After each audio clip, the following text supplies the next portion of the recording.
আসসালামু আলাইকুম। আমি মোহাম্মদ শাহ আলম, পপি এলেংজুরি শাখার শাখা ব্যবস্থাপক।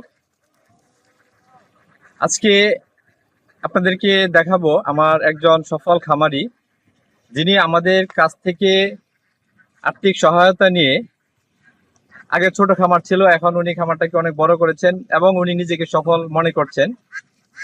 আজকে আমরা সেই খামারির সাথে কথা বলবো এবং ওনার খামারটা দেখাবো। আমার নাম আব্দুল কাইয়ুম আকন্দ, গ্রাম কাকটিঙ্গুর, এলাঙ্গির ইউনিয়ন, ইটনা থানা, কিশোরগঞ্জ। আমি একজন হাঁসের খামারি।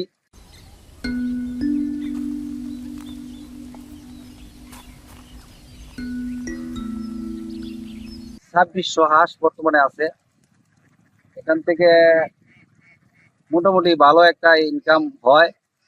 আর বর্তমানে যে আমরা খাবারটা দিই, হাওড়ে কৃত্রিম খাবার নাই, প্রাকৃতিক খাবার খাইতেছে শামুক আর হালকা কিছু ধান দেই, এগুলাই খাবার খাইতেছে। তাই 2600 হাঁসে বর্তমানে 2000 ডিম দেয়। এখান থেকে খরচ বাদ দিয়ে প্রায় 18,000 টাকা প্রতিদিন চাহে। কপির সহযোগিতা বলতে আমি আর্থিক সহযোগিতায় এই খামার প্রথম অবস্থায় ছোট ছিল, এখন আল্লাহর রহমতে ইনশাল্লাহ বড় হয়েছে। আমি একজন সফল খামারি হিসাবে বর্তমানে আমি মনে করি।